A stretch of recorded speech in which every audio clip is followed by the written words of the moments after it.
and welcome to the Seahawkers podcast. I'm Brandon Schultz, and today I am joined by a slew of handsome gentlemen, including a special guest. But let's start things off with, I don't know, going from least handsome to most handsome, starting with Adam Emmer. Perfect. I figured that's why I slotted in. I like my spot. Not much pressure here. Loving it. Clinton, second least handsome. Sorry, buddy. Just thought I'd throw it to you there. That's okay. You know, with these two fine gentlemen here with our Hollywood squares, I'll take the second on the totem pole. Maybe that way. I'm not sure how they work, but I'm excited to have Dan here. Brandon, I know he's excited to chat with you as well, but we have a guest of honor. We have Dan Viens, Seahawks Forever with us. Dan, what's up, boys? That's why I wore the crimson of WSU. It always makes me look just a little bit better. Just what's going on? It really brings out the color of your eyes, so that's good. That's nice. Certainly not purple. I look like shit in purple, so it's always crimson for me. Well, Dan, we're excited to have you on. It's always fun to chat with you, and the cool thing is you've gotten a little bit extra access this year. So we've been hearing from you at training camp. We had the not mock game. What do you call it? Enhanced practice, because it's at Lumen Field instead of, what's the term for the practice that's at the stadium? Well, when Pete started doing it, he called it a mock game, and he did kind of operate it like a game. I mean, we sat and watched one together 2 years ago. And then last year we all showed up thinking they were going to do that again. Mm-hmm. And much to our chagrin, it was just a practice, like just drills at this. And this year was much more, started out that way. And we thought it was going to be more of that. We didn't know exactly what to expect, but it was mostly 11 on 11 full contact scrimmaging. So I think that's the way to go. I think if you're going to have a big event like that and invite the public in, and kind of build it up as something unique and different, then I did like seeing that. I don't know how much of that was for our benefit as fans or not, but it just made it a much more interesting event, and it gave us more to chew on. All right, Clinton, I know you have just like an agenda planned out for us because you're the planner of this group. And someone's got to be. That's my take, Dan. That's my take. But I am the planner of the group. So we got your beautiful mug, because most handsome, beautiful mug goes on there. Well, Pete, of course, looming large right there for those watching on youtube.com/Seahawkers podcast. Because you can't take Pete out of Seattle, and he's back. So we're going to be going over the big things that we're watching in this preseason game 1 matchup versus the Raiders, with Gino coming back, with Pete coming back. And there's a lot to watch, considering it's a freaking game 1 of the preseason, but there's so much change. We're going to talk about that today with our guest host, Dan Viens from Seahawks Forever. I imagine folks who are watching our show know his show, but if you don't, guys and girls, subscribe. It is top Seahawks content at Seahawks Forever. And talking of subscribing, youtube.com/Seahawkers podcast. We'd love for you to subscribe to our podcast. Adam, lay some guilt on the people out there, man. Yeah, if you don't do it, I'll cry myself to sleep tonight. Now, I do have waterproof pillowcases, so it'll probably be okay. But just a little bit of me on the inside dies every time that you don't hit subscribe. So I hope you can live with that, or don't, and just hit subscribe. It's up to you. Yeah. So, Brandon, I guess Adam has waterproof sheets as well, not just pillowcases, but entire sheets, it sounds like. Well, that's a different problem that I'm trying to solve there, but yes. Yeah. I think so. All right. So we're going to go through some news and notes, guys. There was some cool stuff, and some of it's kind of validating some earlier takes. Some of it's fun and fuzzy and hot takes. Some of it might be a little worrisome. And we're actually going to dive into a tidbit of news that Dan was putting out there today. And since he's on with us, well, heck, he's going to talk about it. But let's start with something really, really fun. Let's toss it to Dan first, because Dan has been there in camp, and he's been at the VMAC, and he's been able to see Tory Horton up close and personal. Dan, before we toss it to you, the news today was, of course, reported from a couple different people, but Alyssa on screen there and Greg Bell, that, well, from the Alyssa part, that I think it was Tariq Woolen ran by the podium and chanted Jerry Rice Jr., Jerry Rice Jr. for Tory Horton. And I think maybe more significantly than just the meme is that Greg Bell was reporting that Tory's getting lots of run with the ones. Dan, what did you see when you were out there, man? Yeah, we started seeing that early last week, well, by the end of last week. So it was Thursday, I want to say that, and I think Greg was really on top of this then too. He was the first to report that he had noticed that Horton was had jumped ahead of Jake Bobo and was working in with the ones on some of his reps. But it's even before that point, from the very first day they hit the practice field a week ago, Wednesday, like rookies typically all kind of take the same arc, right? It's such a huge transition for some position groups, more so than others. And remember, there was a time when John Schneider used to always say about the wide receivers, especially, that it takes 2 to 3 years for a wide receiver to really understand the pro game and make the transition from college offenses to pro offenses. And so what happens with these young guys sometimes is they'll flash, they'll have a great day, and then you won't hear from them for a couple of days, right? Tory Horton every single day in practice, and I've attended 7 of the practices so far. I think today was number 11 if you count Football Fest. He's making plays every single day and making plays, like not just, wide open, a guy blows a coverage or whatever, or he beats him on a 9 route. Like we're talking, the Seahawks did a great job, their media team, of capturing the one coming at the camera the other day in practice where he went up and mossed the DB. I can't remember who the DB now was. That was Josh Jobe. It was Jobe, yeah. At the time, yeah, where he kind of reaches behind him and almost takes it off of Jobe's chest. He's been coming up with plays like that every day. There was another play early last week where he caught a seam ball from Drew Lock that was really poorly thrown, and it was in the right place, but it was, I mean, to say it was a duck might be too kind, not one of Drew's prettier passes, but again, it was in the right place. Was able to go up and get it, and they were going ones against ones in that segment. So just natural hands, catching the ball well, looks explosive, runs good routes. He looks like the real deal. And we all said when he was drafted, I think pretty much it was fairly universal that this guy was better than a 5th round pick. We knew that at the time, but we also understood why he was a 5th round pick. Had a pretty significant injury last year at Colorado State. But for a guy to come along like this at that position and be that good every single day, it's not only excited me about what he could provide as a rookie and contribute on the field, but now I'm changing my mind about perhaps how this roster might end up looking in some of those other wide receiver spots as well. He might be impacting that in a pretty big way as well. Nice. So who wants to jump in there? Looks like Adam, I think you want to take this because you've been talking about this guy since we drafted him.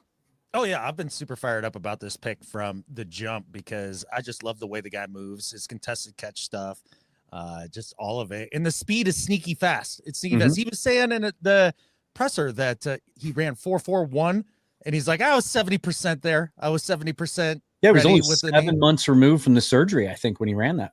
Yeah, that's crazy. But so I love the prospect, and I love the idea of what he could bring to the office. So Dan, where are they utilizing him the most? Are they putting him outside more often than not, or is he working inside, or how's he working in with the other receivers? He's more of a true X, and really the guy that he is competing for snaps with straight up is MVS, who we all thought, at least I did when they made that signing, I thought, God, that makes so much sense, right? You've got this young guy who in many ways exhibits some of the same skill set that Valdez-Scantling does, but we just don't know about the transition, stepping up a level. And we also don't know what kind of impact that injury is going to have long-term and how long it's going to take for him to get explosive, get that explosion back again.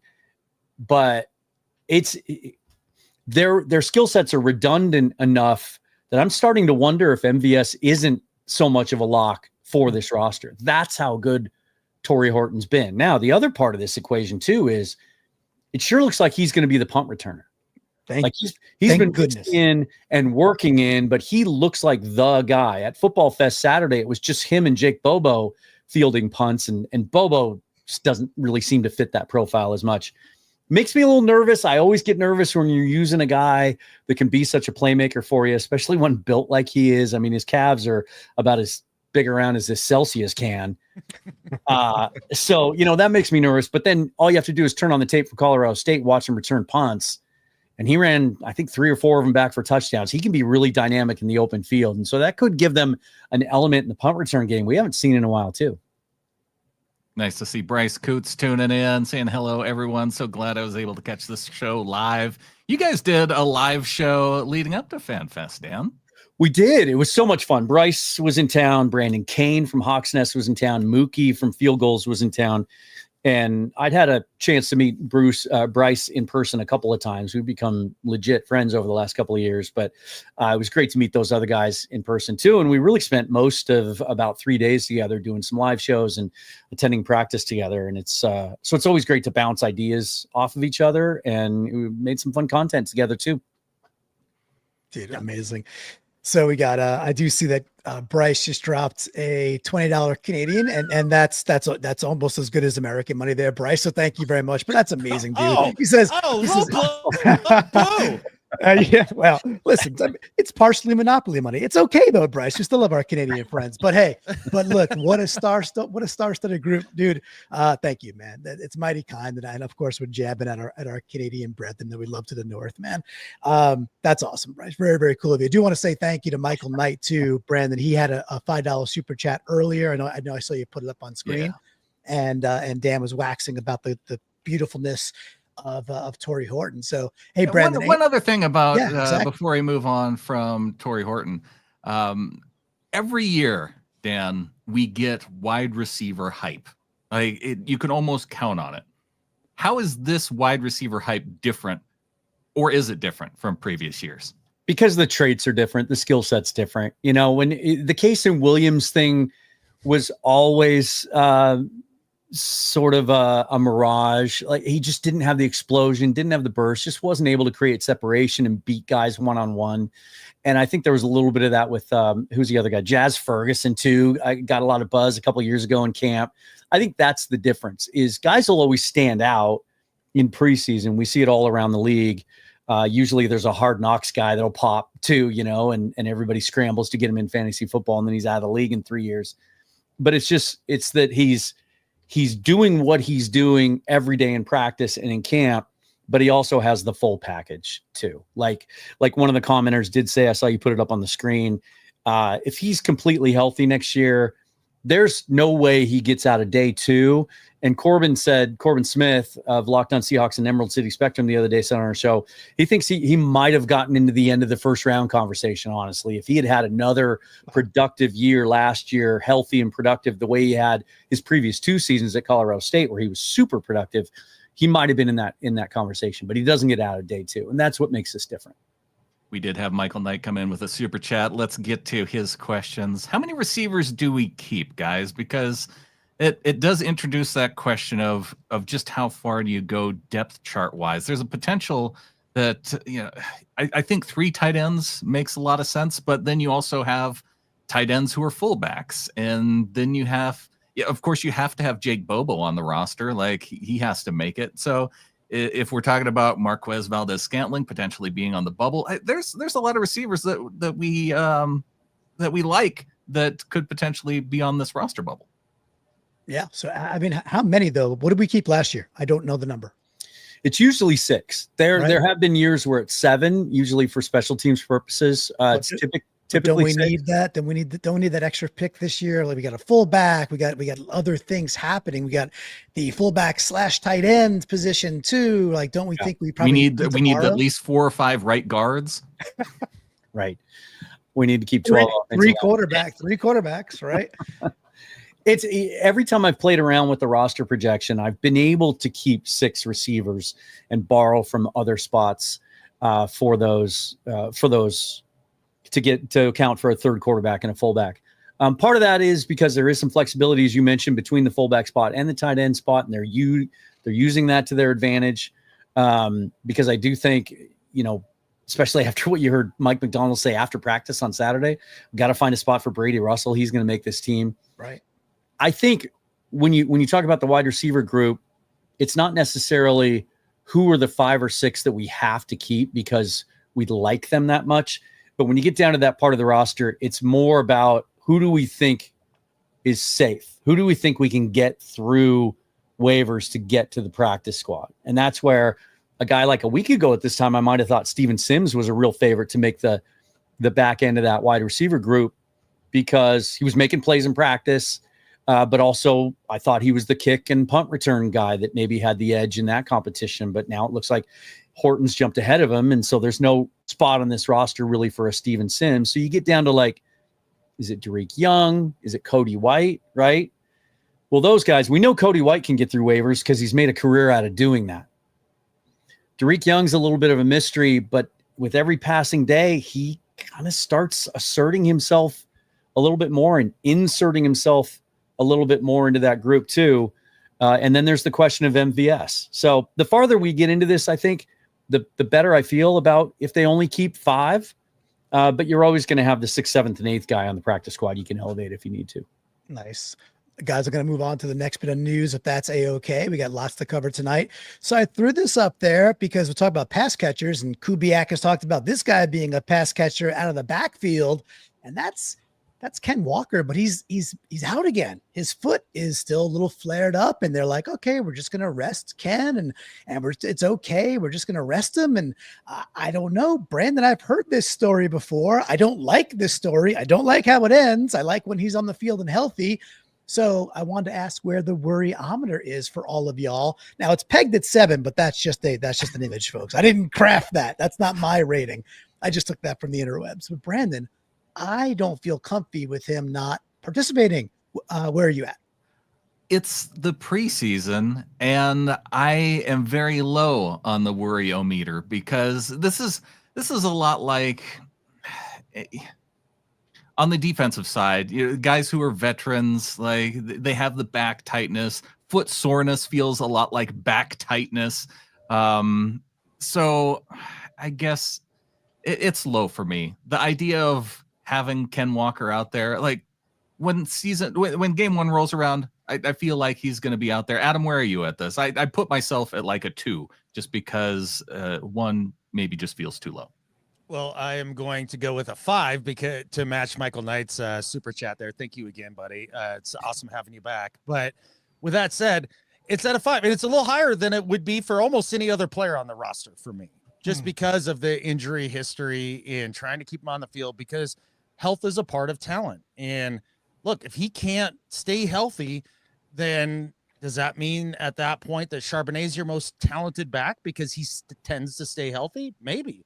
And if that's the case, if Damian Martinez shows out here in the preseason, are we even looking at Kenneth Walker on the roster going for it? I would think so, but it makes me a little nervous knowing that he's going into the final year of his deal. And if you were to trade him, like kind of an out of the blue surprise trade, this would be the time if the Seahawks are looking at it and being like, man, dude just can't stay on the field. Yeah, so Michael Knight making the point too, saying, guys, it's 5 weeks until game 1. Is this still 5 weeks? Is that about right? Or is it a little under 5 weeks, right? So either way, we still got some time, and I understand that. It's just, there's a history here, right, Dan? I mean, like K9 has not stayed healthy. And we heard Kubiak on 710 Sports being interviewed last week, and he specifically goes out and mentions availability, meaning a lot to him. So where's your worryometer on K9? Yeah, that was interesting, and I'm glad you touched on that because there's what I think, and then there's what I'm able to parse as far as clues from other sources too, right? Like I began training camp thinking we're seeing the best version of Kenneth Walker that we've seen. Like he hit the ground running. He was maybe the best player on the field the first few days of practice, explosive, quick, dynamic, and I'm on record as saying that I think if he's healthy for 17 games, he can have a Jahmyr Gibbs type of impact on this offense, an Alvin Kamara impact on this offense like we saw him have for Clint Kubiak last year when he was healthy. But something interesting is happening now. You mentioned the Kubiak thing, and he was asked what's important in a running back, and he mentioned 2 factors, and you said one of them, right? But the other one is intelligence, and then he said availability. And he raved about Zach Charbonnet and didn't mention Kenneth Walker. Brady Henderson this morning was on Mitch Unfiltered with Mitch in the morning. And he said Walker missing a couple of days with a sore foot is not insignificant in this case. And that, and this is a direct quote. I made sure to write this down. I didn't want to get this wrong. He says, I'm picking up some clues. I'm starting to sense this is going to be more of a timeshare than people believe. So this may not have really anything to do with Kenneth Walker's health or durability, and a whole lot more to do with just how high they are on Zach Charbonnet and maybe how he fits this offense just slightly better and the style of running that they prefer. So I question Walker's role and fit on this team a whole lot more now after what Brady reported today than I did even just a couple of days ago. All right. Well, I think it's going to be interesting to keep track of that, because after week 1 last year, K9 looked like he was going to go for like 1,800 yards, and it just didn't happen. Right? He looked amazing against the Broncos in that week 1 victory. And he has, just to be clear, he has, from what I've seen in the practice sessions, he has looked like a fit for this offense. Just a lot more decisive, right? A lot more determined to run north and south.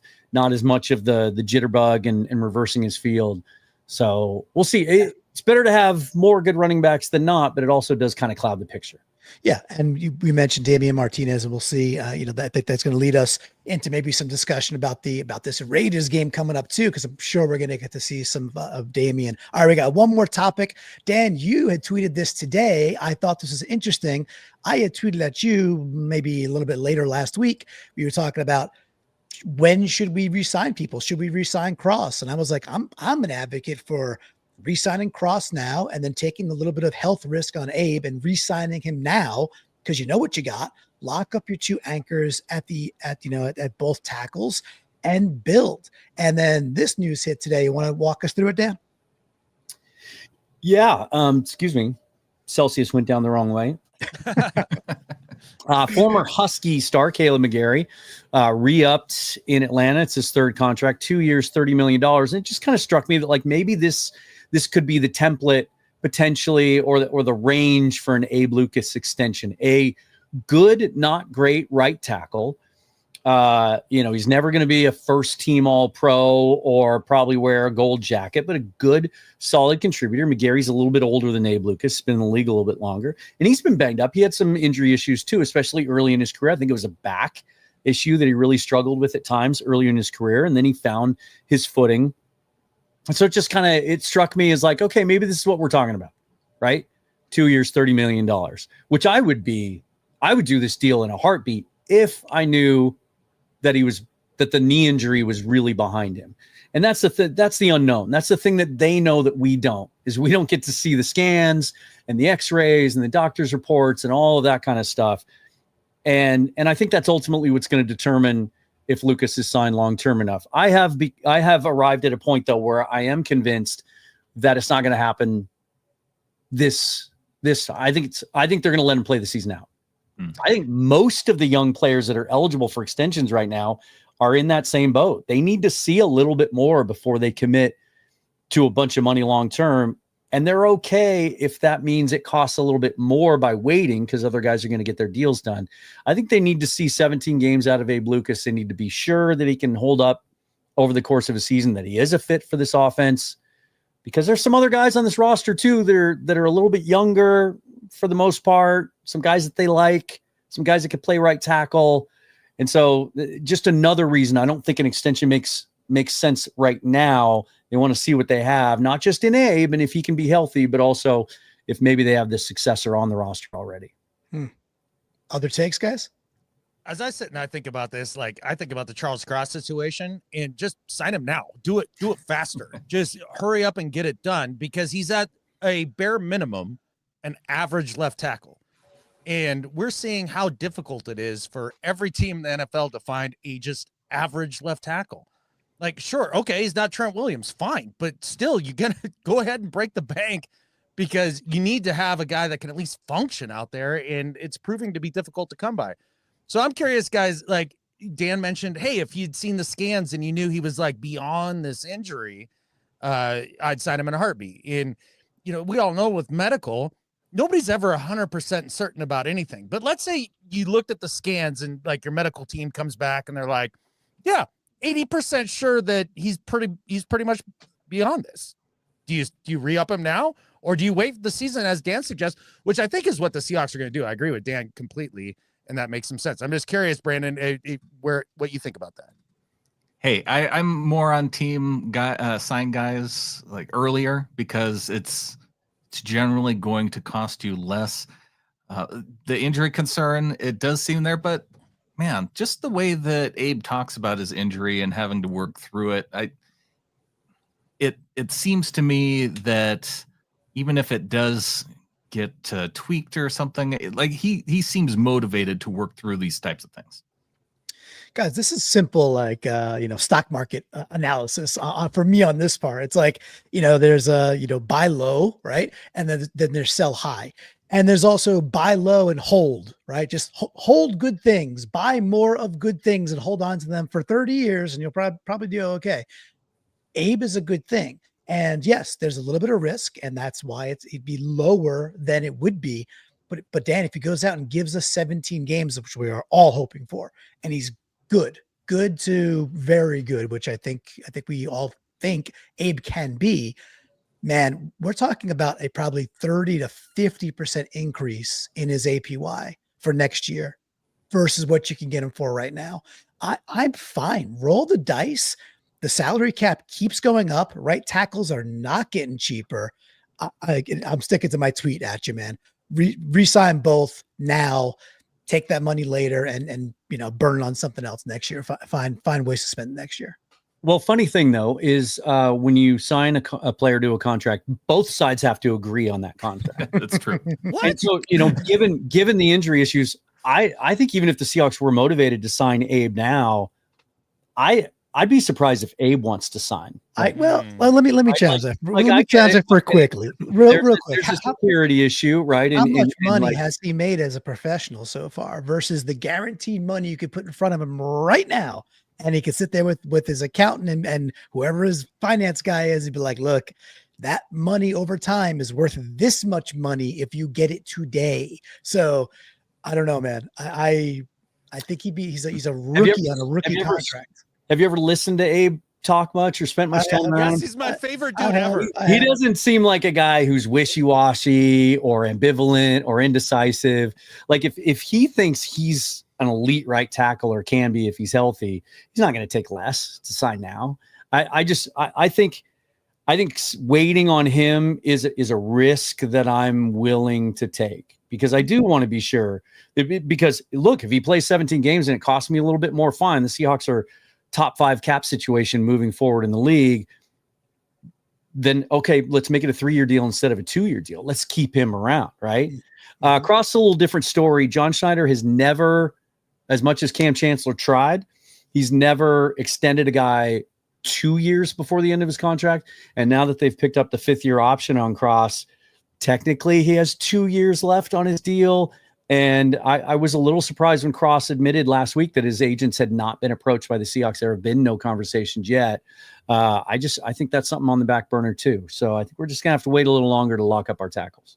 One thing I don't want to wait a second longer on, boys, is and hello to the Comic Binge. What up, Paul? I just cut myself off there, but Paul's a great dude. He says, let Lucas play out franchise if needed. I hear that, but I don't want to wait another second to put this on screen. $1.99 super chat from Peter DeLeon Guerrero. Brandon, I know you had it on screen earlier. Want to call it out, but I don't know who Hopton is. Who's Hopton? It's Horton. Tory Horton. Oh, okay. Yeah. Well, the answer is we drafted both, so that's good. I wonder if this is a fantasy question. Maybe. Oh, well, we are going to be doing a fantasy show later in the month with Dane Bloomquist, and we'll get back to that on that one. Well, this is a question for you then, and as the fantasy guru. Well, okay. Quickly, do you want a wide receiver 2 in production potentially, maybe wide receiver 3, or a tight end? Can you keep your rookies? That's important. But also, AJ Barner is in the way. Arroyo might have a few touchdowns this year. I think AJ Barner is going to get the majority of receptions. So I don't know. It's a tough one. Those are probably not dudes you're drafting and starting this year, regardless. That's my take. I'm going to go with Jen. Jen had a stronger answer. Arroyo will get more touches. There you go. Well, I gave the exact opposite answer. So, but it's all good. All right. And we showed Michael back on with a $5 super chat again. I think that's his third of the night, which is tremendous. Wanted to put that back up there. All right. So we put this on YouTube, but knowing Dan was coming on saying, what's the biggest thing you want to see in the preseason game versus Raiders? We had 4 choices there. Number 1, an answer at right guard. Wouldn't that be nice? Number 2, establish the run game's identity with a little Clint Kubiak picture. Milrow ballin', so just seeing Milrow doing his thing out there. And maybe Emanwari unleashed. Emanwari unleashed the rookie safety box corner guy who's going to do a lot of good out there, and he's going to be played in a lot of different positions by McDonald, we think, in this offense. Mm-hmm. So the number one, there's no majority winner, but most people, or 40%, the most number was looking to establish the run identity, which I know gives us the fizz, but Dan's our guest of honor. Dan, we're going to get into what you're looking for specifically in this game, but of these 4 choices, where would you have laid your chip? I'm really impressed with your audience, like how meat and potatoes they are, right? They want the steak, not the sizzle. They're talking like, let's run the football. That's what we want to see. Let's run the football. I'm impressed. Good job, guys. Yeah, Jen's got it up on screen right now. RTDB, run the damn ball. Yes. I love our audience, man. They get it. I think it's kind of a perfect little I like the way it's spread out there. I think the running game, I'd be right there with your viewers and listeners. Just really want to see it. Seen it in practice. I've seen it in practice, and it's Corbin told me the other day on the show, light years. I wanted to find out from him, as a guy who covers the team on a daily basis, like, where does this offense look today, heading into the first preseason game, compared to where it did a year ago at the same time? And he said light years better. And it does look like there's more of an emphasis in practice. There's more of a consistency in the run reps. My goodness, it warms my heart to see under center, to see so much more under center and play action. Absolutely love it. But it does look, even at the football fest on Saturday, I thought it looks like the floor of the running game is so much higher than it has been the last couple of years, that a bad run, an unsuccessful run in this offense is going to be more likely to get you 2-3 yards than it is to be stuffed at the line of scrimmage or get a loss. And so you're going to have a lot more 2nd 5, 2nd 6, 2nd 7s, which is really going to open up the offense. So that's the thing. And then I'd go right guard before Milroe, because that's just a given to me. I think Jalen Milroe is going to blow this preseason up. He's going to become a media darling. The highlights are going to be out of control. You think about what Seneca Wallace used to do in the preseason every year, right? And then I think that's going to pale in comparison to what we're going to see from Jalen. We got a hint of it Saturday because he was able to take off and run a little bit more because it was live. But we got to figure that right guard thing out right now. And there's a lot of intrigue and kind of some mystery around that at the moment as well. Nice. Just going to say a quick go Cyclones for the Iowa State Seneca Wallace love there from Dan, which is nice. So Adam, of the 4 up here, we'll talk more specifically about what you're watching, but what would you have voted for? Oh, they nailed it. The listeners nailed it. And it's exactly in this order too, for me. And it really warms my heart to hear Dan talking about being under center a bunch. Like that's something that drove me insane last year. And then the Milroe stuff that Dan just talked about and what he was seeing in practice, that's so exciting to me, as I had him as my number 2 quarterback coming out this year. And of all of the quarterbacks in this draft, the one who was most likely to have a path to superstardom, that was Jalen Milroe. And I cannot wait to see him out on the field. He is going to create some buzz, but I think we've heard from Mike, and we know about Mike's personality, that he's going to stay very steady, and it's going to be Sam Darnold no matter what Jalen does. And that's fine, because he can sit back for a good half a season, full season, whatever it is, and work on his craft. And then next year. Anyways. Yeah, it cut off at the end. I was going to say it's going to be outrageously fun. I don't know what my mic's been doing the last 2 times. This has been weird. Is it downpouring again, or are you safe this time? Yeah, I don't know what's going on. Dan, last time we were on together, the 3 of us. There was a big squall, you would call it, or a short squall, but something fierce came through your gulch in Montana there, and we almost lost Adam. And he's okay, but we almost lost him live on air. Hey, Montana's a whole different world, man. I got to tell you, driving across the country from the East Coast back here a couple of weeks ago, like we went through 10 states to get here. 9 of them, the car came out clean. Driving through Montana, my car still isn't clean. I am a mass murderer at this point. The sheer amount of bugs that my car took out just from one state line to the next in Montana was surpassed all the other 9 states combined. Well, if it makes you feel any better, they deserve to die. Yeah. You were driving all the way across the country. I see Garen Taylor of Guaranteed Barbecue in the chat. Did you stop and get some Guaranteed Barbecue in Smelterville, Idaho? He reached out to me. He offered. I was super excited about it. I couldn't wait. And then at the last minute, our schedule changed slightly. We decided to stay in Rapid City one night instead of go all the way to Montana. So it cost us a day, which meant that we were going through his neighborhood on a Sunday when he isn't at the truck.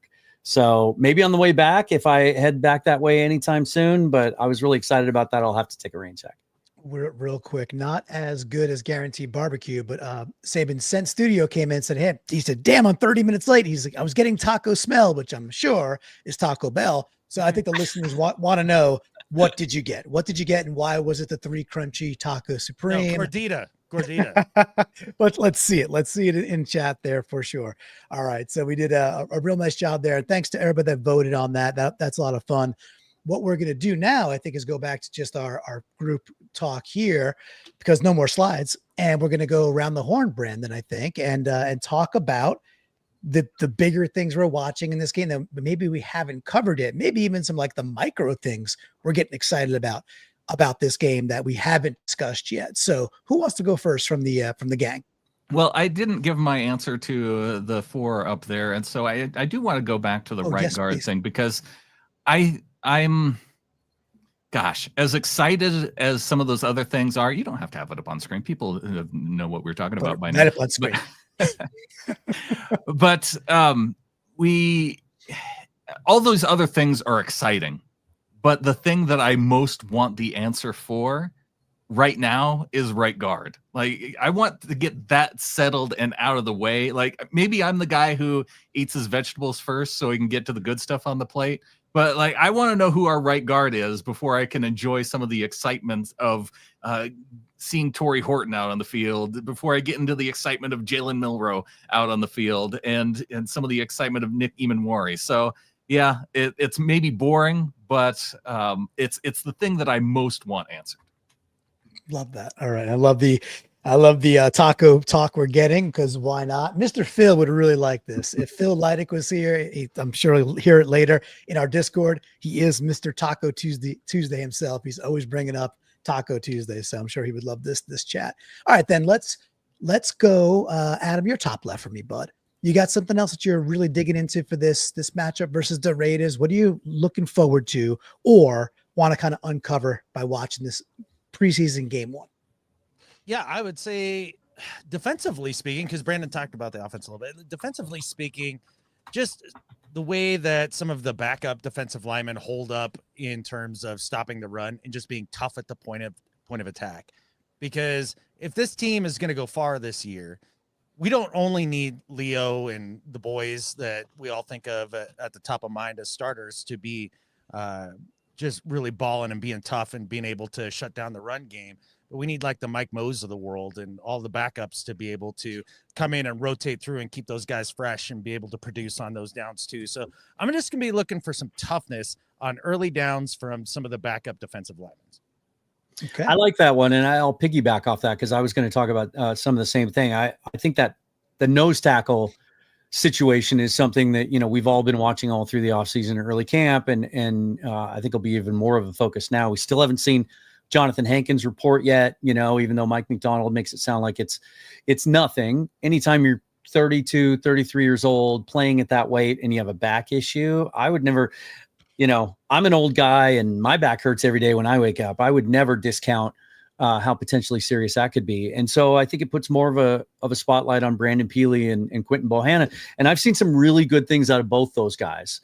Bohanna really flashed as a run stopper Saturday in the scrimmage, but I've seen some more consistent juice out of Brandon Peely throughout this camp. And Mike McDonald really kind of lit up when he was asked about him last week. And he talked about how athletic he is and how you can never have too many of those guys. So I think that's a big thing. And then just to get back to the right guard thing is we got to get some clarity sometime soon on what's going on with Christian Haynes, because Thursday we noticed that he wasn't as much in the rotation, that Bradford was really playing with the ones the majority of the day.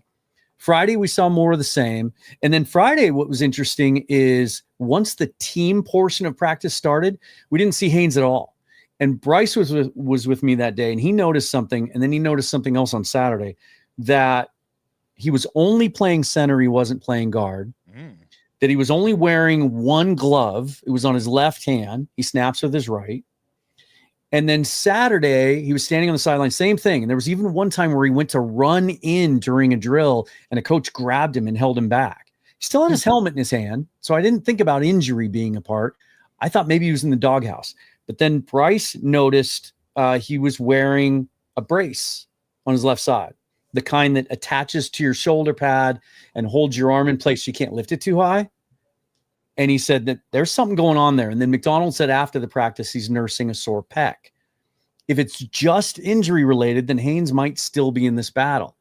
But if not, it sure looks like it's Bradford versus Sundell at this point, with Bradford having a pretty significant leg up, to which I was not happy about. I have major concerns about Bradford as a pass protector. That being said, I thought he was better Friday and Saturday than I've seen him, so maybe there's a chance. It's probably the biggest thing to watch, right? The single thing we're all kind of on pins and needles about, because from the draft forward, we had opportunities. We talked about this during the draft, guys. Like, come the second round, come the third round, come the fourth round, come the fifth round. We had opportunities to take more swings. And we kind of did it later with the Cable Dews of the world and Mason.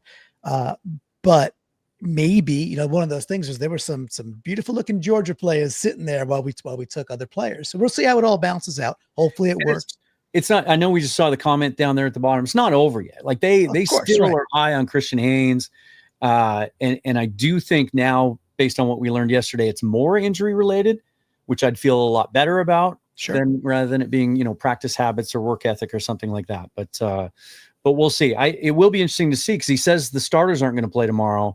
Well, but I want to jump in there. I want to jump in there, Dan, because I don't want to. No. I think it's an interesting question, because Nate Schutz put it on screen earlier, and then Corey Coleman came in. What's up, Corey? Good to see you, bud. He said, "Is Zabel going to play?" So when McDonald says, "Hey, I'm not playing starters," but what does he mean by that? Like, what do we think he means by that? Because Zabel is going to start. Eamon Wari might be a starter.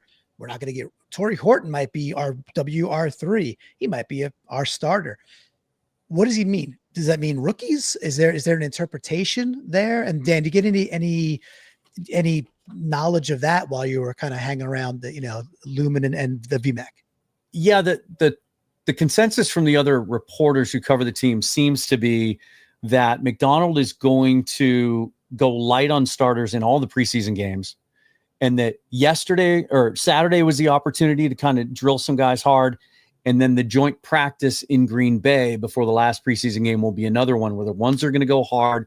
They're going to play full out, full contact. And then none of them, for the most part, are going to play in that last game against Green Bay. But I'm not sure about the in-between guys. And the offensive line's tricky, because you want to build continuity. You want to play that whole unit together. And so, they don't seem to be concerned. They seem to think that, whatever work they get done before the Green Bay game, and then they have the 2 weeks before the regular season, that once they decide on their 5, they'll be able to get the drill work in that they need. But that's personally, I'd like to see all 5 out there, but it doesn't sound like that's going to be the case. Yeah. Brandon, what about you, bud? You're making the call. Do you want the rookie O-line? Do you want Zabel? Let's just go there. Do you want Zabel to get reps Thursday? Yes. Zabel more than anybody, I think, on the offensive line, or than any rookie, I feel like should be getting reps in the preseason, because he is making such a big jump from the level of play that he's accustomed to in college to the pro level. And so even if he isn't playing starters, if he's playing second string defensive lineman, that's going to be a jump for him. And so I like that idea of, okay, yes, he's seen some of those guys in practice, but to get the live reps against second team defensive linemen, I think is going to help him get ready for the start of this regular season. Makes sense to me. What about you, Adam? Is there anybody, do you want all the rookies out there? Do you consider rookies starters, even if they are to start? What would you do? I think there's probably some rookies that will start, and obviously Zabel being at the top of that list. And it would be crazy to me, absolutely insane, if the rookies weren't out there. If all the rookies that were healthy and ready to go didn't go out there and play at least a little bit. They have to get their feet wet. They have to start learning the NFL speed of the game. They have to start learning the differences with the hashes. I just think that they would be insane if they didn't. I think that's spot on. We'll see. I'm always watching language or trying to listen. And when somebody defines something as starter, I'm like, well, what do you mean? Like, what does that mean? And we'll find out. We'll find out pretty darn soon, a couple of days from now. I got one I'll jump in with, guys, that I think is an interesting watch. And it stems from the fact that, Dan, my belief is that Nwosu, my interpretation of Nwosu at this point is I don't know if we're going to see him again. And that's the possibility there that he's more injured than it lets on. It takes longer. It drags out. He took a reduction in salary already. And, sometimes players, they just lose a step and they don't make it back. And I'm not saying it's definitive, but it's a possibility that Nwosu is not, part of this team in 2025. So that fourth edge is really interesting to me. So we got Jared Ivey, old Miss UDFA. And then a name I keep hearing is Jalen Gaines, number 56 from Illinois State, who apparently is having a very good camp. But we got these two UDFAs that maybe not everybody knows about yet. Anything that you've seen or heard buzz around given either of those dudes? Not really. Gaines made a play on Saturday, but it was really the first time he flashed, all the practices I've watched, to the point that I had to check the roster and see who that number was, because it just wasn't one that I had committed to memory yet. It's concerning. The Nwosu thing is a bummer, because how much would we love to see him play healthy in a Mike McDonald offense? He could just be an absolute beast in this offense, a guy that we know sets the edge really well in the run game, but can also get it after the passer, can drop, can do all the things Mike McDonald loves out of his edges. And when John Schneider told us he had the knee cleanup before the draft, he made it sound like it was nothing. Right. But it's not nothing, because he's not out there, and he's not even working on the sidelines. We're seeing Riley Mills out there working still, kind of with trainers and stuff on the sidelines, doing some things coming off a torn ACL. And the way that McDonald talks about it, it sounds mysterious. It sounds kind of like when Pete first started trying to describe what was going on with Abe Lucas, if you remember that, where it was like, they don't even know what's wrong, and so they can't fix it until they know. It's a bummer. And it's a concern, because while there are some other guys that sort of play that spot and are competing for some of those snaps, right? Like you mentioned them, but Jared Ivey, Connor O'Toole, Tyreek Smith, Jamie Sheriff, none of those guys can give you what Nwosu gives you. And I think the team views them differently, because whenever I would go at the beginning of practice and check out sled work from that edge group, the only guys doing it were Lawrence, Mafe, Hall, and then Nwosu would be standing there watching them. That's their edge group. The other guys are kind of inside out, a little bit more hybrids. And so there's a huge need. And at the beginning of the offseason, when he was released by the Panthers, I didn't think Jadeveon Clowney was a fit, because I thought he and DeMarcus Lawrence had similar skill sets. Maybe they were a little redundant, right? Same age, run defenders first, still have a little bit of juice left. They can still get to the quarterback. But now it's different, because you just need another contributor in there. You need another guy that can rotate and take some snaps and play. And that's, knock on wood, that's even before any potential injuries might happen. Brady Henderson, again this morning, had a real interesting nugget where, first of all, he said the Seahawks pushed hard for Von Miller. And I hadn't heard that up until this point.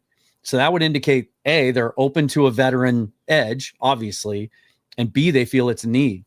And then he said, I think they have their eye on Clowney at this point. We know the connection with McDonald. Obviously, he knows what this market's like. He still thinks he has something in the tank. He said, I'm going to play well wherever I go. I think something there might happen sooner rather than later. Well, why get either of those guys when you can just give up some first-round picks and go get Micah Parsons? Now, that's a whole nother discussion, and I spent a lot of time over the weekend talking about that. I'm 100% on that boat if it leaves the dock. I just think that Jerry Jones is so stubborn, despite the fact that he's completely burned that bridge, in my opinion. He doesn't seem to think so. And now he seems pretty defiant and sounds like, there's no way you're going to pry Micah Parsons away from him. If he ever does trade him, though, there isn't a team in the league that makes more sense than Seattle. He'd be so great here. And I'm very willing. I don't know about you guys. I'm all in on 2 first-rounders and a player. I'm fine with that. He's 26 years old. He's a dominant blue chipper, and you just don't get a chance to draft that kind of dude very often when you're picking 18, 19, 25, and after this year, 32 out of. Yeah. I'm all for it when it comes to the Micah trade. And then if you look at it in terms of people talking about trading for Trey Hendrickson, then I'm the exact opposite. I'm completely against it just because of the very important fact that you brought up, Clinton, just age. And I think if you can go out and get a blue chip player that's in the beginning to middle of his prime, is 2 first rounds too much to pay for it? Plus a couple later round picks? Absolutely not. You do that and you just go laughing all the way to the bank. Yeah, it wasn't too much for Khalil Mack. Right. It was 2 firsts, a third for Mack, and then I think they got like a 4th back or a 5th back with him. I'd do that in a heartbeat. Yeah. Well, I guess Nate brings up a good question here. Do we need Micah Parsons if Jared Ivey's just going to have his breakout game against the Raiders here coming up on Thursday? Not the same player. They don't play the same role. Ivey's more of a big end. That's right out of Mike McDonald's mouth. Not the same player. Yeah. I think the most likely thing is, I think Bryce said it in the chat too, is Clowney. And I'm okay with that, guys. I know it's 2019. That's many years ago already. But I remember vividly watching Clowney just in one game. The only thing we can remember about Clowney is one game. But he was still a good Seahawk. He was dominant that game against the Niners. He was so dominant. I put a piece up.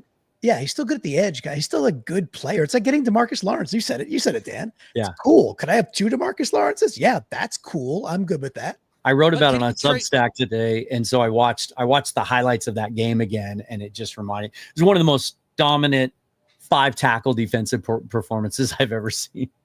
It's amazing. Yeah, that was a fun game from Clowney. But can you need for Micah with D-Law on the team after they had their little Twitter beef this summer? Like, is that good? Did you take that seriously? To me, it was just, to me, it was old friends talking shit. And if we traded for Micah Parsons, one of the first things he probably says in his first press conference is, well, now that I'm out of there, I can say I completely agree with DeMarcus Lawrence.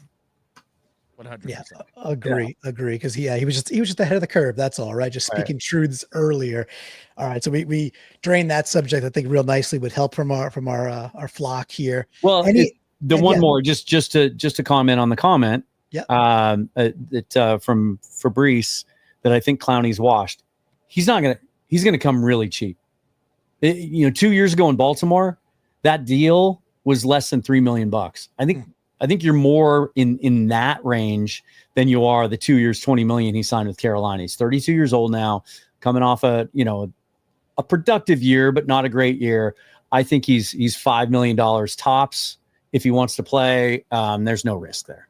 I think he can come in and he can pay us to help pay back some of the salary that we gave up for the year that we traded for him when he was overpaid. So, well, look at it this way. He's not even going to cost you what you saved by releasing Noah Fant. That's true. Sold. There you go. Yeah, exactly. Sold. All right. I have one more that I'll be watching, but before I dive into mine, Dan, you are our guest of honor. Any other big things, small things you're really trying to hone in on versus the Raiders? It's the Raiders. I can't wait to see what Pete's got going there and what he's building. I don't think we're going to see Geno. I don't know if he's commented on that specifically yet, but I hope we see a little bit of Genty. That's exciting and that's fun. I want to see Jamal play. That would be kind of cool. But mostly I just kind of want to see how the team looks, how that Chip Kelly offense looks back in the league again, and also how that Derek Graham led defense looks. If when Pete got that job, I thought, he could really, really kill that. And this is how I felt about him when he was here, if he had stayed another year or two, if they had let him remain, is he ready to slide into that CEO type head coach role now and let his coaches coach? And maybe that, hiring Kelly was a hint, because he's not a guy that's going to let his head coach meddle in what he does. Mhm. But Derek Graham was he was there. He's established. He was well liked. Shoot, he was a finalist for the head coach job here. He got 2 interviews before they hired Mike McDonald. So he's probably not a guy that was going to be interested in staying if he wasn't going to get autonomy, because he would have had other opportunities around the league. So I just kind of want to see how he approaches the whole thing and how that Raider team looks, because they're going to be a lot of fun to watch. I have a question for you, Dan. So there's a lot of people that, when we've been talking about Pete in his new start with the Raiders, and Gino with his new start with the Raiders, and even Jamal ending up there, and we're like, hey, yeah, we're rooting for him, man. Like, that's going to be fun. And I'm really excited for Pete in Las Vegas. I've heard a lot of kind of blowback from the fan of like, well, just go be a Raiders fan then. Well, it's like, well, no, I kind of feel like 2 thoughts in your head at the same time, as I am a Seahawks fan.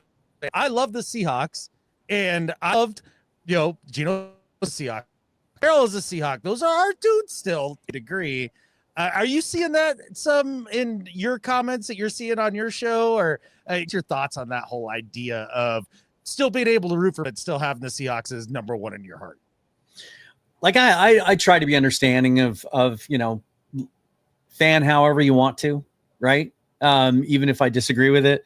I would say the vast majority of viewers and listeners that I've talked to about it in the last few months are optimists, not optimistic, but they're positive about what's happening with the Raiders, and they're happy to see Pete back in the league, and they want to see him succeed. I think it'd be interesting, do you guys kind of have a second or third team that you sort of like have an affinity for, that you like to watch, that you're excited about, that you want to see what they're going to do? I mean, I always do, and certainly now with all those connections, just like I'd want to see how Tyler does, in Tennessee, and some of those ex-players, you get attached to them and you want to see them succeed. I think if you're rooting for them to fail, then maybe sports aren't for you. I think part of it can be generational, though. And Nate Schutt's saying it's not like the Raiders are in our division or even our conference. And I think that, I could separate that now, but for a period of time, like, I think some of the Raiders hate that's, been in my sports hate heart has been there from the time where the Seahawks were in the division together. I mean, the Broncos still, it's been there. And to separate that, it's taken Pete Carroll going there to pull some of that out a little bit for me. Mm-hmm. It definitely helps he's in the AFC. Yeah, if he had gone to Arizona, I wouldn't be pulling for him. So, yeah. Don't say. There's some things you don't say live, Dan. There are just some things you don't say live. We can edit that out for the replay. For the replay, right? Yes. Brandon will get the audio correct. Well, Bobby Wagner didn't even go to the Rams, so that wasn't him. We would just forget about that in our minds. Exactly. Overlook that. Yeah. Brandon, you got anything else that from a micro thing you might be looking at, or a big trend you're looking at with this Raiders game? A lot of it to me is just a lot of the defensive depth. I think that if some of that defensive depth can help really push the guys that we have on offense, and I'm thinking even defensive line like Ivy, I'm thinking Imanwari, because I do think that we'll see him out there, and because I want to see how much of that depth can then push our defense to be, I think, at its best shape. Because I think back to 2013 when we had that legit defense, there was so much depth there, and we saw it in the preseason, and I want to see glimpses of that. Yeah. We haven't even talked about the secondary, and if the starters aren't going to play on Thursday, that's going to be really interesting to watch some of those young guys, not just for how the roster might shape out this year, but that cornerback room, like there's not a lot of contractual control beyond this year in that room at this point. And so, seeing how guys like Pritchett hold up and Waxter and some of those young guys trying to make the roster, that's going to be important. Pritchett would be one of those guys that I'm looking at for sure, because he's one that in the preseason last year, he didn't look that great. So how much has he then been able to develop now after a year in the league? Because he was one of those guys that had a lot of those traits. Yeah, we'll see how he plays in the games, but he's looked good to me in practice, and I think the coaching staff's high on him. He made a couple of plays, made an interception a couple of practices ago on Sam Darnold, and on a really nice play. Read it, broke on the ball, jumped the route. I think he's a guy that has the look of someone who could start in this league. Now let's see it in games. So Dan, one of the dudes you didn't mention on the Raiders, you mentioned the Raiders, and I'm kind of with you. Like, yeah, I really want to watch that. It's going to be interesting. One of the rookies in the Raiders that I kind of want to juxtapose versus Tory Horton, while I realize they won't match up against each other, is Jack Besh, because I really love Jack Besh in the draft process. I'm like, oh my gosh, like, could there be a Puka Nacua clone sitting right there? And that's what everybody's after now, and I get that. That's the hot name, and who's the next Bowers and who's the next Puka? But I think Jack Besh might be the guy. But then I could look today and be like, you know what? The Raiders had to spend a second-round pick, the 58th overall pick, on Besh, and sitting at 166 was Tory Horton. Yeah. However, I am interested in seeing what Besh brings to the table. I did love him in the draft process, and I know you go deep into the draft. Where was he on your pecking order? No, I loved him, especially after the Senior Bowl. That was only a month after, the tragedy with his brother. And so that was still weighing heavily on him. He wore his number and all that, ends up catching the winning touchdown pass, MVP, the whole thing. Just his work ethic and the way he ran routes, the Nacua comps made a lot of sense. Not the most dynamic athlete in the world, but just body control and route running and physical at the catch point. I thought you were going to go Deonta Foreman there, the speedster from Tennessee, who was having a good camp with the Raiders, and you flipped me by going Besh. Yeah. I think Horton has a better chance to be the next Puka because of his draft spot, right? Was Puka a 5th rounder, or was he a 6? He was late, whatever it was. Yeah. Yeah. So I think that's a better comp. Besh being a 2nd rounder better be good, or that's people will start using the B word. That's pretty busty territory. He just seems like a Pete Carroll guy. When they made that pick, it was like, okay, I should have seen that coming. Well, you start like putting together Genty with Bowers and Jacoby Myers, who's a good possession receiver and has been for many years, and you get Besh. It's like, okay, and you bring in Geno into a dome, and you bring in Chip Kelly, and I go, I don't know. I think this team's going to put up a lot of points, and then we get yelled at on YouTube. Geno sucks, and you guys suck, and Geno sucks, and you're stupid. It's like, what are you watching? And do you understand what Geno can do in a dome when he's got really good, perfect weather? So it's just going to be, I know we won't see Geno now, but it's going to be very interesting to watch Geno throughout the year. And it's pretty sorry to jump in one more time on a receiver option here, but Thornton reminded me of this. There's another guy we haven't mentioned yet that has the potential to have a Kasen Williams, Jazz Ferguson type preseason. Oh. And that's Tyrone Broden Jr. out of Arkansas, the 6'5", 4'3", 40 guy who had like a 40% drop rate at Arkansas. Like, that was the issue with him. I haven't seen him drop a ball all camp.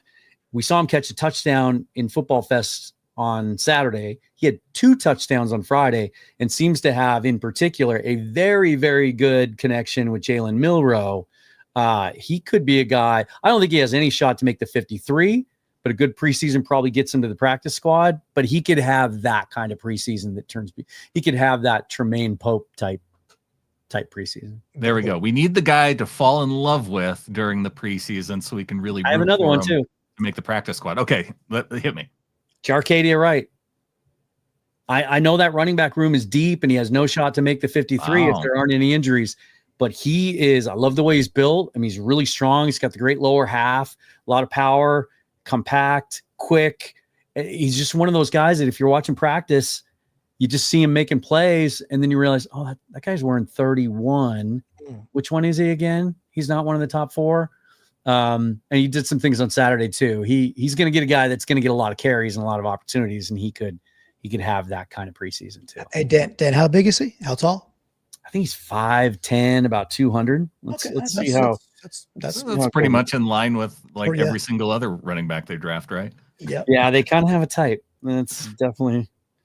Let me see how accurate I am.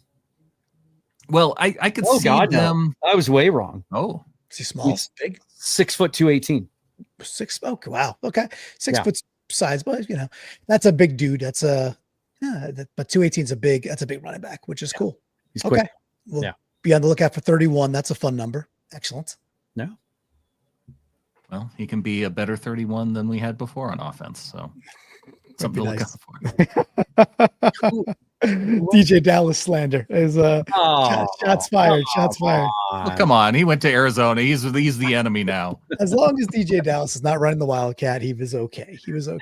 And for a guy who was not that fast, he was somehow effective punt returning. I don't know how, but he was actually fairly effective, but it drove me bananas because I'm like, can we get a guy back there on special teams who has the threat of going all the way every time he touches the ball? Because that's what I want in punt returners. And again, we talked a lot about Horton, but maybe why we get excited about Tory Horton returning punts, because it was like Brian Walters with the fair catch and DJ Dallas. He would go north and south. I give him credit. Caught the ball mostly and went north and south. But he wasn't the most dynamic player. Is D Williams still available? I heard he's a really good returner. I think we've done enough with D Williams, but Dan, a big thanks to you for coming on the show tonight, joining us live with nearly 200 of our fellow Seahawks fans joining us live as well. Seahawks Forever is going gangbusters this preseason. You've been covering training camp, and what should people do if they want to listen to more of you, Mr. Dan Viens? Well, I'll give you a little bit of a scoop. So, I had access the first 3 days, and then things were kind of up in the air. Some of the communication was a little bit confusing. 5 minutes before I went live with you tonight, I got word that I'm welcome to come back and attend more practices. So I'll be out there tomorrow at the VMAC. So you can watch the show, Seahawks Forever, on YouTube, Patreon. I write on Substack. And then all the audio podcast platforms, wherever you get your podcasts, and at Seahawks Forever on Twitter and Blue Sky as well. Awesome. Yeah, everybody's going to get out there. And again, you probably already do, but spread the word about Seahawks Forever. One of the best pods out there. Dan does an awesome job. And absolutely. We got Bryce Coots one more time with the Canadian 20. Bryce, he says, great show, guys. Thank you, dude. That's so nice of you to join us and drop 2 super chats. Brandon, I've got something special to close this out in honor of Dan, in honor of one of our players we mentioned just briefly. Are you okay if I throw it on screen? Bring it on up. All right. So Dan, not sure if you've seen this yet. Some of our flockers have. This is our Robbie Oots hype video. So as we get ready for Thursday night, like this. We're going to see some Robbie Oots. Okay. Let's play it out. Oh my God. We didn't even talk about him. I am as excited to watch him play. That was an inspired pick to take him. He's a big boy at 273 pounds, right? Nate, $10 super chat. Thank you, dude. It's well distributed. Yeah, there you go. He's an athlete. Yes. Look at that. 3 times in a row. This is so great. Look at him. He's glowing there, Dan. Look at the guy. I mean, he looks 40, but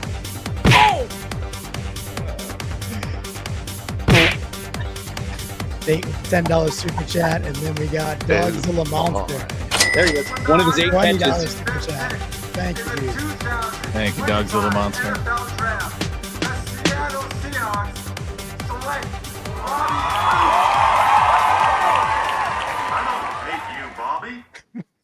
So good.